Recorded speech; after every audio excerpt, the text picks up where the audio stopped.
Saya tidak butuh kamu ada di atas mimbar itu untuk kasih tahu saya itu. Kasih tahu saya tentang juru selamat saya. Kasih tahu saya tentang Bapa dari juru selamat yang mengutus anaknya untuk menjadi manusia. Kasih tahu saya tentang Roh Kudus yang memateraikan saya dan yang menjadi arabon, menjadi jaminan bagi saya sehingga saya memiliki sandaran yang kokoh untuk diselamatkan. Kasih tahu saya itu atau jangan kasih tahu saya apapun juga. Tell me about the Trinity or tell me nothing at all. Aku mau kasih pesan ke Pak Deki. Materi ini sudah sering saya sampaikan Bang Aristo, tapi nggak apa-apa lah, kalaupun bosan ya nggak apa-apa. Tapi saya mau menyampaikan pesan ini kepada Pak Dr. Deki gitu. Jadi begini Pak Dr. Deki, jadi saya mempelajari karakternya Pak Deki dan saya juga mempelajari seorang dokter yang namanya Yohanes Rahmat. Ya. Sama-sama Kristen Bang, jadi Pak Perbum juga Kristen dan Pak Yohanes Rahmat ini juga masih Kristen. Nah lalu kemudian setelah saya pelajari Pak Yohanes Rahmat, saya bertanya di antara dua dokter ini manakah yang paling keren gitu. Saya bertanya seperti itu. Lalu kemudian saya punya kesimpulan bahwa dokter yang baik itu adalah, dokter yang keren itu adalah dokter yang mampu mendekatkan ajaran Yesus kepada jemaat gitu. Dokter yang baik adalah dokter yang mampu mendekatkan ajaran Yesus kepada umat manusia. Nah, Pak Yohanes Rahmat ini mempelajari salib dan kemudian dia mengkritik soteriologi salib. Kata beliau begini, keselamatan yang berpusatkan pada pengimanan pembunuhan Yesus di salib itu memuat permasalahan etis teologis berat yang sangat sulit diatasi, Pak Deki. Bahkan tidak dapat diatasi sehingga merongrong validitas inti iman kekristenan gitu. Jadi ada banyak pertanyaan-pertanyaan tentang salib ini yang kemudian justru merongrong validitas inti kekristenan.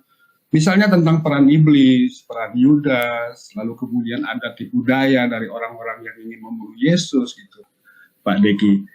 Nah, bagi saya Pak Yohanes Rahmat ini lebih keren dari Pak Deki, mohon maaf ya. Beliau ini masih tetap Kristen, tapi saya hormat kepada Pak Yohanes Rahmat ini. Dan Pak Deki pasti akan mengatakan Pak Yohanes Rahmat ini sebagai bidat. Padahal beliau ini sedang mau mendekatkan ajaran Yesus kepada umatnya gitu. Nah, lalu kemudian kalau Pak Yohanes Rahmat ini sudah tidak setuju dengan soteriologi salib, apa yang direkomendasikan oleh Pak Yohanes Rahmat itu? Setelah saya pelajari, salah satu rekomendasi beliau adalah kembali ke hukum yang terutama yang diajarkan oleh Yesus. Udah sering sampaikan, tapi baik juga kemudian untuk saya sampaikan lagi, khususan untuk Pak Deki. Nah, ada hukum yang terutama di Bible yang diajarkan oleh Yesus. Komponennya itu 3, Pak Deki. Yang pertama, Tuhan Allah kita, Tuhan itu Esa. Tapi Kristen itu sibuk mengarang-arang berbagai macam variasi penuhanan. Sementara Islam itu bilang, ya, la ilaha illallah. Wahai Pak Deki, mohon izin, tolong dipelajari berbagai macam variasi penuhanan Yesus. Pak Pendeta HTD itu bilang bahwa Bapa adalah iblis, dan Trinitarian itu penyembah Bapaknya Yesus adalah penyembah iblis.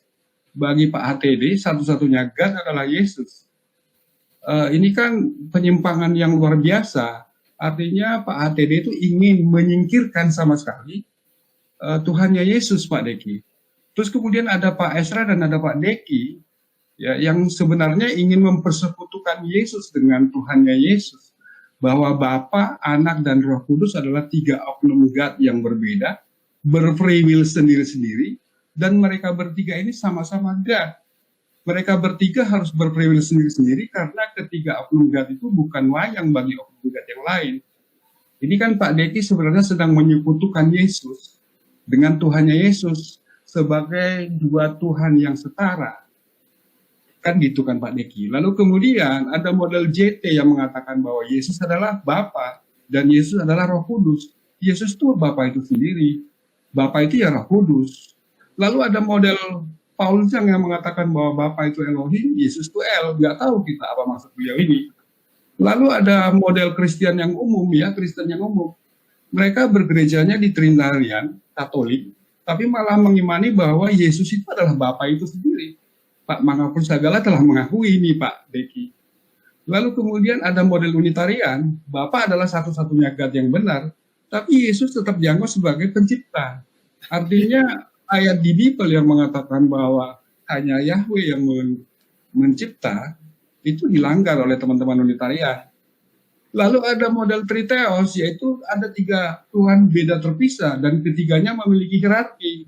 Ada yang gede, ada yang tengah, ada yang bawah. Lalu ada model Pak Bambang Rusena, bahwa dia malu dengan 3 pribadi, lalu dia bilang bahwa Trinitas itu adalah unsur dari Theos, yaitu tubuh, roh, dan firman. Sehingga jadi satu pribadi Theos.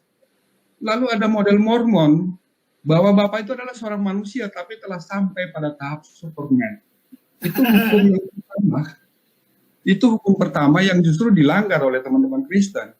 Bagi Islam, Tuhan Allah kita, Tuhan itu Esa, Islam bilang, iya, la ilaha illallah.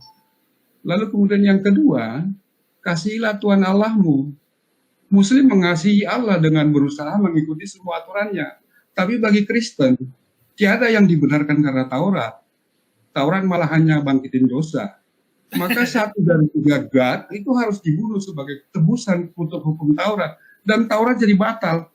Kalau Taurat batal berarti tidak ada hukum, lalu kemudian Bapak Ibu Kristen sekarang ini berstatus tidak punya dosa karena tidak ada lagi hukum. Lalu kemudian yang ketiga, kasihilah sesama manusia. Muslim itu berusaha beramal saleh dan kasih sesama sebagai jalan keselamatan. Sementara kalau Kristen tuh nggak boleh percaya bahwa mereka harus berbuat baik supaya apa? Supaya masuk surga. Nggak boleh seperti itu, Bang Pak Deki. Sehingga kemudian kembali ke Pak Dr. Yohanes Rahmat. Bagi saya Pak Deki itu doktor, rektor. Lalu Pak Dr. Yohanes Rahmat ini udah dipecat dari gerejanya. Tapi bagi saya Pak Dr. Yohanes Rahmat ini malah lebih keren, lebih baik daripada Pak Dr. Deki. Karena apa? Karena dia berusaha mendekatkan Yesus kepada para pengikutnya, berusaha mendekatkan hukum yang terutama kepada kepada umatnya. Sementara bagi Pak Deki, Kristen ini telah mengganti hukum yang terutama ini dengan hukum penyalipan. Maksudnya begini, Pak Deki, jika Pak Deki percaya bahwa setiap menerapkan hukum terutama harus jadi syarat masuk surga, maka sia-sia Pak Deki mengimani Tuhan membunuh Tuhan gitu, Pak Deki. Saya kira demikian, Bang. Makasih. Baik, luar biasa ya, Bang Bonar dengan slide-nya yang keren, cadas menurut saya. Nah, di sini juga sudah ada tanya dulu Pak Bonar. Tunggu dulu. Mau tanya dulu Iya, Pak sabar Bonar. dulu Pak Ibnu. Saya sapa dulu, ada tamu naik. Apakah Habis itu Yohanes saya kasih Rahmat Pak Ibnu. itu yang menerjemahkan kitab Sam- Injil Thomas? Pak Bonar. Pak Ibnu Kalam cari aja silahkan, nanti malah kita bertengkar Pak Ibnu Kalam. Karena Mohon saya izin. juga mengagumi itu. Ya sabarlah Pak Ibnu pendeta Kalam. Begini Pak Ibnu Kalam, kita yang muda nih lebih sabar Yohanes Rahmat. lebih sabar Saya dari Pak Ibnu kagum Kalam ya. kepada beliau itu. Ya, oke. Ya, saya lebih percaya Yohanes Rahmat daripada Pak Deki. Ya. Oke, iya siap. Saya sapa dulu ini, ada Rifa MOW ya. Rifa MOW TV. Assalamualaikum warahmatullahi wabarakatuh. Waalaikumsalam warahmatullahi wabarakatuh. Cadas. Loh, Kita selalu ada cadas. Herdi di sini. Herdi tadi Ada. di Zoom saya masuk dia lari. Dia lari dari saya. Sekarang ada saya di sini.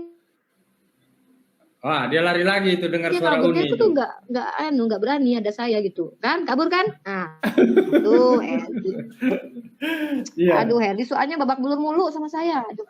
Iya, keren. Silakan Uni. Saya sempat menonton Iya. kajian Uni Rifa merespon Deki Ngadas ini ya, tentang respon Deki Ngadas terhadap kajian Prof. Manahem Ali ya. Keren itu habis. Silakan Uni Rifa. Saya masih ada 2 lagi itu yang insya Allah rilis entah besok, entah besoknya lagi. Saya cuman kasihan dengan logika sempit sebagai seorang dokter itu mempermalukan membuat menangis orang-orang yang nggak pernah kuliah. Maksudnya gini loh, bahkan orang-orang yang mungkin tidak pernah mengenyam bangku kuliahan, logikanya tuh lebih sehat daripada Pak Dokter ini. Ini saya ada beberapa dulu saya masih ingat ya, ketika dia mengatakan justru kanonisasi yang ada manuskrip Birmingham itu mematahkan bahwa Al-Quran itu turun di zaman kenabian, kata dia. Dia bilang gitu. Kenapa? Karena dikira-kira manuskrip Birmingham ini dibuat pada tahun 500-an sampai 645.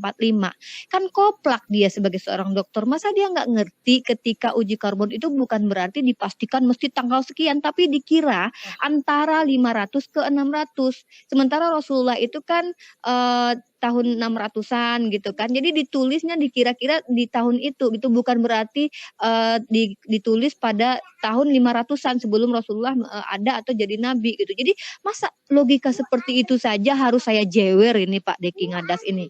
Nah, jadi bukan cuman itu ya, bukan cuman itu. Masalah tentang Abraham, kata dia. Islam itu tidak ada kaitan dengan Abraham. Aduh, maaf saya harus jujur. Kristen yang nggak ada kaitan dengan Abraham. Yang pertama apa?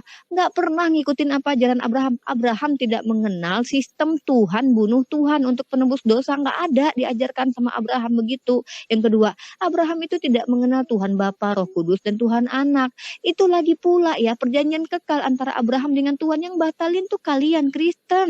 Jadi giliran kalian mengatakan Islam gak ada kaitan dengan Abraham, lah siapa kalian gitu loh. Sementara di dalam kitab Bamidbar 20 orang Yahudi punya literasi itu mengakui bahwa ada nabi yang diutus oleh Hashem untuk bangsa-bangsa lain. Lah kalian oten siapa? Hah? Lucu gitu kan, saya tuh bener-bener lucu lihat Pak Dokter ini. Nggak ada kaitan katanya Abraham dengan Islam. Sementara tahu nggak kalian di kitab PL kalian itu tertulis barang siapa yang merahmati Abraham maka Tuhan merahmati, barang siapa yang mengutuk Abraham maka Tuhan pun mengutuk. Kami waktu sholat itu mendoakan Ibrahim dengan keturunannya bro. Dan yang mengutuk Abraham siapa? Kalian yang meyakini Abraham berzina dengan Hagar. Jadi yang memenuhi nubuatan justru di kitab yang kalian rampok dari punya orang Yahudi itu kami umat Islam. Lah, kalian bilang pede-pedean, kalian bilang itu Pak Deki bilang bahwa Islam gak ada kaitan dengan Abraham. Itu kalau saya bakalan sembunyi di dalam lemari, gak keluar-keluar saya selama bertahun-tahun karena malu dengan argumen seperti itu. Dan dia ketika Prof. Ali bawa literasi, dia tuh jawabnya tuh apa yang tidak Prof. Ali sampaikan. Contoh. Dia mengatakan bahwa periode bapak-bapak gereja itu ada periodisasi bla bla bla. Prof. Ali nggak mengatakan masalah itu, cuman dan menurut literasi juga yang saya baca, istilah bapak-bapak gereja ini itu dari abad menurut Kristen ya, abad Rasul-Rasul sampai ke abad 8. Sementara literasi yang dibawa oleh Pak Ali itu antara 8 kurang lebih, 8 Masehi kurang lebih 800-an gitu, 8 abad gitu. Nah, jadi masih dipanggil dengan bapak-bapak gereja. Nggak ada masalah gitu. Dan anehnya Deki meminta literasi tentang silsilah Rasulullah itu sebelum Islam ada. Kan gila, orangnya belum ada kontroversi, ngapain ditulis silsilahnya? Ngaco nggak ini dokter kayak gini? Lah terus dia bilang gini kan, nggak ada satupun dokumen dari Muhammad Ali mengatakan bahwa literasi itu berasal dari pra-Islam. Lah ternyata ada satu Targum Ankelos. Kan gila nggak nih orang ini gitu? Udahlah dia bilang nggak ada, tiba-tiba dia bilang ada. Nggak jelas ini statementnya tuh bikin saya pengen mual, pengen cari obat sakit kepala gitu. Sekelas dokter argumentasinya seperti ini gitu. Ini pengen saya jewer, besok saya jewer dengan reaction saya di kedua videonya tentang counter terhadap Prof. Ali. Dia nggak menyentuh ya, maksudnya tidak menyanggah bahwa satu data yang dibawa Prof. Ali itu benar-benar dari pihak Kristen. Tentang Saracen juga. Dan di situ jelas bahwa Saracen ditujukan kepada Bani Ismail. Mereka menuduh kita begitu. Bahkan data yang dia bawa menuliskan bahwa Saracen itu ditujukan kepada Muslim. Lah jadi apa yang mau dibantah dia gitu? Dia cuma ngomong dengan berretorika, memperindah bahasa, pakai bahasa-bahasa ilmiah. Teman-teman otennya angguk-angguk, tapi ngerti kagak gitu loh. Nggak ngerti mereka itu dengan apa penjabaran Deki, bahasanya aja yang sok-sok Alkitab, sok-sok akademis, tapi orang nggak ngerti gitu loh. Mendingan kayak saya bahasa gamblang jelas, mau orang tukang sayur kayak mau emak-emak tukang cilok paham apa yang saya bilang gitu loh. Itu ya Pak Deki ya. Besok saya jewer lagi Anda. Terima kasih kepanjangan saya. Oke lanjut Bang Aristo, malah pada tidur. Alhamdulillah, wah. Uni makasih, jadi komennya kita itu jadi nyambung untuk Pak Dr. Deki. Matur nuwun Mbak Ripa. Sama-sama. Ini yang punya room mana ini? Bang Aristo.